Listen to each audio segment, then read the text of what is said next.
रूस और यूक्रेन के बीच युद्ध में नया मोड़ आ गया है। यूक्रेन की सेना ने जवाबी कार्रवाई करते हुए रूस के अंदर 10 किमी तक कब्जा कर लिया है। यूक्रेन के राष्ट्रपति जेलेंस्की ने दावा किया है कि उनकी सेना ने रूसी कस्बे सुदझा पर पूरी तरह से कब्जा कर लिया है। इस कस्बे में रूस के करीब 5000 लोग रहते हैं। यह वही जगह है जहां से यूरोप को गैस की सप्लाई करने के लिए पूरा इंफ्रास्ट्रक्चर मौजूद है। बताया जा रहा है कि रूस के करीब 1000 किमी के इलाके में भीषण लड़ाई चल रही है। रूसी सेना ने अब यूक्रेन की सेना को घेरने के लिए चारों तरफ से घेरेबंदी शुरू कर दी है। यूक्रेन ने दावा किया है कि उसने 80 बस्तियों पर कब्जा कर लिया है। इसमें सुजदा सबसे बड़ा है। रूस और यूक्रेन में भारी तनाव के बीच पीएम मोदी युद्ध शुरू होने के बाद पहली बार यूक्रेन की यात्रा पर जा सकते हैं। इसको लेकर के विशेषज्ञों ने अब उनको आगाह किया है।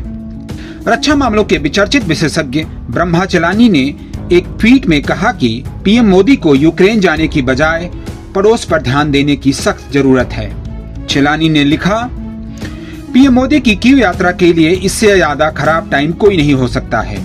रूस की सेना यूक्रेनी सेना के घुसपैठ के बाद भीषण जवाबी कार्रवाई की तैयारी कर रही है। अमेरिका की सीज फायर में कोई रुचि नहीं है, लेकिन उसने कहा है कि वह रूस और यूक्रेन में युद्ध के बीच भारत के शांति लाने के प्रयासों का स्वागत करता है। बांग्लादेश में उलट पलट के बाद पीएम मोदी को भारत के स्ट्रेटेजिक बैकयार्ड की चुनौतियों पर फोकस करना चाहिए। चलानी ने अपने एक लेख में कहा कि यह स्पष्ट है कि अमेरिका और भारत पिछले साल संयुक्त बयान में प्रण कर रहे थे कि वे दुनिया में सबसे करीबी पार्टनर बनेंगे, लेकिन इसके बाद भी ईरान से लेकर म्यांमार तक वाशिंगटन के हित भारत के मुख्य हितों से मेल नहीं खाते हैं। बांग्लादेश भारत के लिए ताजा खतरे की घंटी है। चलानी ने यह भी कहा कि इस वास्तविकता ने भारत को दुविधा में डाल दिया है। भारत के लिए कोई आसान विकल्प अब नहीं बचा है। हालांकि भारत अमेरिका से मजबूत रिश्ते बनाना जारी रखेगा, लेकिन भारत के पड़ोस में उसके यह कदम बहुत धक्का देने वाले हैं। उन्होंने कहा कि भारत ने जहां बांग्लादेश की घटनाओं पर गहरी चिंता जताई है और चेतावनी भी दी है, वहीं भारत के करीबी रणनीतिक दोस्त अमेरिका ने बांग्लादेश में इस सत्ता पलट का स्वागत किया है। साथ ही अमेरिका ने बदलाव को पूरा समर्थन देने का ऐलान भी कर दिया है। इस बीच अमेरिका ने कहा है कि वह रूस और यूक्रेन के बीच जारी युद्ध के दौरान दोनों देशों के बीच शांति लाने के प्रयासों का स्वागत करता है। अमेरिका के विदेश मंत्रालय के प्रवक्ता ने यह बात एक सवाल के जवाब में कही। उन्होंने कहा, हम अनेक मुद्दों पर अपने भारतीय साझेदारों के साथ संपर्क में हैं। निश्चित रूप से रूस और यूक्रेन के बीच युद्ध के दौरान भारत की बातचीत का हम स्वागत करते हैं।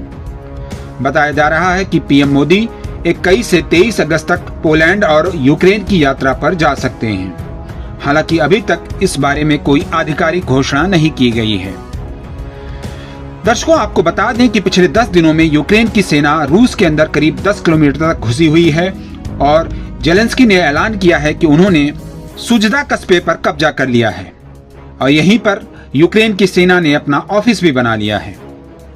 यूक्रेन की सेना के इस कब्जे को पुतिन के लिए बहुत बड़ा झटका माना जा रहा है।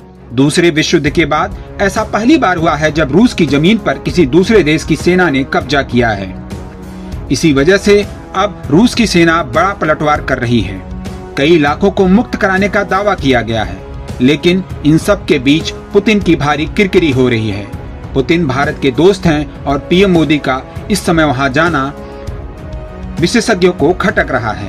हंगामा टाइम्स की तमाम खबरों को देखने के लिए हंगामा टाइम्स को सब्सक्राइब कर लीजिए और बेल आइकन दबा लीजिए। अगर आपको ये वीडियो अच्छा लगा हो तो लाइक बटन प्रेस कर अपनी प्रतिक्रिया हमारे कमेंट बॉक्स में देना मत भूलें।